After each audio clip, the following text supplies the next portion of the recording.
안녕하세요. 오랜만입니다. 거의 한 달 만에 제가 콘텐츠를 올리는 것 같은데요. 그동안 많이 바빴어요. 어,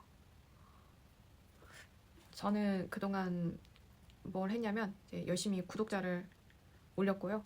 그래서 그 사이에 이제 2만 9천 명이 되었습니다. 보이시나요? 그래서 곧 3만 명이 되는데요. 이렇다 보니까 좋은 점은 뭐냐면 어, 반응을 실시간으로 확인할 수가 있더라고요. 제가 이제 라이브 방송이나 혹은 콘텐츠를 업로드를 했을 때 학생들이 이제 조회수도 많고 이걸 쇼장이라고 해서 그 자기 콘텐츠로 다운로드 받는 거 있잖아요. 자기 휴대폰으로 그런 것들이 몇 퍼센트나 되나 이걸 바로 실시간으로 확인을 할 수가 있으니까 이런 콘텐츠는 조금 아니구나. 이거는 조금 더 여기다 투자하면 더 조회수가 많이 나오겠다. 이걸 바로 볼 수 있으니까 그런 걸 계속적으로 더 좋아지게 만드는 걸 시도하는데 굉장히 유리하더라고요. 그래서 한 달 동안은 학생들 피드백을 받아서 새로운 프로그램을 만들고 한번 시도해보고 반응이 좋으면 정규 수업 프로그램으로 만들어서 학생 모집하고 수업 진행하고 그리고 랜선 한국어 대회도 열었어요. 사실은 그거는 이제 2025년에 딱 올해부터 할 생각이었는데 12월 31일에 열었습니다. 사실 12월 31일에는 사람들이 다 그 불꽃놀이 보러 가고 학생들이 다 이제 가족들이랑 TV 보면서 2025년 뭐 카운트다운 하고 그렇잖아요. 근데 그 라이브 방송에서 어느 분이 한국어 배워서 어떻쓰냐고 해가지고 제가 그 말에 자극을 받아서 바로 랜선 한국어 대회를 열었습니다. 한국어 배워서 쓸 곳을 내가 만들어줄게. 그런 마음으로 열었고 다행히 신청자들이 있었어요. 급하게 연 것 치고는 신청자들이 있어서 이제 그분들하고 랜선으로 한국어 대회를 열고 상장도 만들어서 중국 각지에 상품과 함께 보내드렸습니다. 좋아하시더라고요. 2025년에는 제가 조금 더 좋은 상품들을 가지고 좀 더 규모 있게 열겠다라고 학생들하고 약속을 했어요. 그리고 제가 K-팝 댄스 프로젝트를 하고 싶다고 작년에 이제 K-뷰티 행사 끝나고 와서 생각을 했었거든요. 그것도 고민 중에 있습니다. 어떻게 해야 가장 효율적으로 의미 있게 행사를 할 수 있을까? 그래서 하고 싶은 행사들 리스트업하고 누구하고 협업을 하고 어떤 기관들과 협업을 해야 가장 시너지가 날지도 고민을 하고 있어요. 제가 여러 가지 제안 중에 석가장하고 홍콩을 두고서 고민을 했었다고 했잖아요. 그래서 저는 홍콩의 제안을 받기로 마음을 먹었고 홍콩에서 이제 홍콩으로 직접 와달라고 두 번째 제안을 보냈을 때 홍콩으로 와달라고가 아니라 심천에 이제 중국 지사를 낼 테니까 이제 중국 지사장으로 와달라고 한 거였어요. 제가 알겠다고 했고 대신에 저는 월급을 받지 않겠다고 했습니다. 그 말은 제가 지금 데리고 있는 학생들 지금 운영하고 있는 수업 프로그램들을 그대로 가져가겠다라고 한 거예요. 그래서 거기에서 오케이를 했습니다. 제가 수업하는 거에 대한 수수료와 그 유학생을 모집하는 것에 대한 뭐 수수료 이런 것들을 수업료 강의료와 수수료를 받기로 해서 그 조건으로 이제 가기로 되어 있고 그렇지만 제가 2년 동안 지금 일하는 걸 보시면 아시겠지만 그 하기로 되어 있었는데 엎어지는 일들이 굉장히 많잖아요. 모든 세상은 제 뜻대로 되는 일이었고 그게 사실은 디폴트 값입니다. 그래서 왜냐면 홍콩하고 또 여기 신천으로 넘어왔을 때는 다른 법의 적용을 받기 때문에 지사를 내는데도 한 2달 반 정도의 시간이 걸리고요. 지사를 내고 나서 저한테 취업 비자를 발급하기까지도 한 2달이 걸려요. 그래서 정말 저한테 빨리 수속을 맞춰준다고 해도 4월 말에서 5월 늦으면 6월이 되어야 제가 신천에 갈 것 같아요. 그럼 6월까지 어떤 변수가 생길지 어떻게 합니까? 그래서 홍콩은 진행하십시오. 저한테 취업 비자가 나오면 저 가겠습니다. 얘기해놨어요.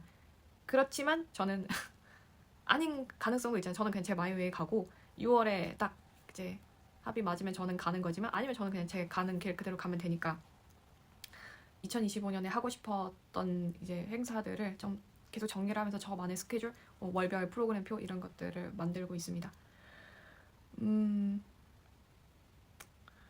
제가 요즘에 느끼는 건 이제 굉장히 많은 생각지 못했던 변수들이 많잖아요. 한국이란 나라 안에서도 그렇고 정치적인 것도 그렇고 경제적인 것도 그렇고 그래서 그때는 맞다고 생각했는데 지금은 아닌 것들이 너무 많아요. 물론 뭐 신념에 대한 부분도 그렇고 어떤 일을 하는 방식에 대해서도 그렇고 어떤 문제를 해결하는 방식에 대해서도 그렇고 1년 전에는 그게 맞다고 정답이라고 최선의 길이라고 생각하고 갔지만 1년 뒤에 지금 보니까 그거 말고 더 좋은 방법이 있었는데 그때 조금만 사고를 열어놨더라면 다른 쪽으로도 훨씬 더 잘 해결할 수 있었을 텐데 뭐 이런 것들이 있습니다. 그래서 요즘은 좀 그런 걸 많이 배우고 있는 시기인 것 같아요. 수업을 하는 틈틈이 책도 보고 뉴스도 많이 보고 다른 사람들 강연도 많이 듣고 하면서 제가 어떤 선택들을 하고 결정을 할 때 조금 더 사리에 밝게 행동해야겠다라고 생각해서 준비하는 중에 있어요. 아 그리고 제가 좀 제 스스로 너무 성취감 느끼는 건 제가 베트남어 계속 하고 있거든요. 근데 대체적으로 제가 지금 하고 있는 활동들의 대부분은 아웃풋이에요. 제가 그동안 많이 깨지고 돈 많이 쓰고 막 그러면서 배운 것들로 계속 아웃풋을 하고 있는 중이거든요. 수업 프로그램을 만드는 것도 그렇고 행사를 하는 것도 그렇고 물론 그 과정에서 배우는 것도 있지만 그렇지만 지금 온전히 정말 쓰잘데기 없는데 바로 돈이 되지 않는데 지금 제가 하고 있는 거는 베트남어 하나인 것 같아요. 근데 이게 사실은 좀 스트레스 은근 받더라고요. 단어도 잘 모르겠고 발음도 어렵고. 근데 제가 벌써 이과의 반을 배웠거든요. 그 제가 1년 전인가요? 아 이제 2년 전이죠. 2년 전 베트남에서 굉장히 당황스러워하면서 그 떠듬떠듬 읽었던 것과 좀 bi교해서 한번 들어보세요. Mina đã học tiếng Việt 10 tháng nên cô ấy có thể nói tiếng Việt được. Mina thích giao lưu với mỗi người nên có nhiều bạn người Việt. Vào cuối tuần Mina thường đi chỗ Bến Thành để mua sắm. Hôm nay Mina đã mua 10 gấu vào sợi mì. Một đôi giày hay của tàu ở chỗ Bến Thành. Tuần sau Mina sẽ đi du lịch ở Huế để học về lịch sử Việt Nam. 어때요? 그때보단 좀 낫죠? 발음 괜찮다고 선생님한테 오늘 칭찬도 들었거든요. 제가 다른 거는 하고 나면 오로지 성취감이 들지 않아요. 어떻게 말할까? 온전하게 성취감이 든다는 느낌이 없어요. 예를 들어 이제 수업을 하고 나서도 이제는 제가 수업을 한 시간이 거의 7,000시간 가까이 된 것 같아요. 이제 퇴사하고 시작한 시간이. 그런데 한 7,000시간을 뭔가를 한번 해보세요. 그러면 자기가 해놓고서 이게 잘한 건지 못한 건지 뭐가 문제인 건지 앞으로는 뭐를 잘해야 되는지가 그냥 수업 끝나는 순간 다 보여요.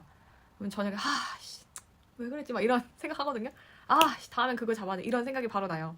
그래서 뭘 잘 했다고 해놓고 그러니까 학생들도 굉장히 만족하고 선생님 너무 수업 좋아요 이렇게 해도 제가 만족이 안 돼요. 왜냐면 잘 못한 거 뭐 좀 부족한 거 이런 거 다 저는 보이잖아요. 뭐 이것뿐만 아니라 뭔가 이제 다른 외부하고 미팅하는 것도 그렇고 좀 프로그램 만드는 거에 대해서도 그렇고 이걸 이렇게 만든 게 아니라 이거 준비했어야 되는데 막 이거 더 채웠어야 되는데 이런 게 너무 다 눈에 보여서 좀 뭐랄까 하면서 온전히 100% 성취감 있고 즐거운 것들이 사실은 그렇게 많지 않아요. 그런데 베트남어는 못했어도 이게 괜찮더라고요. 네.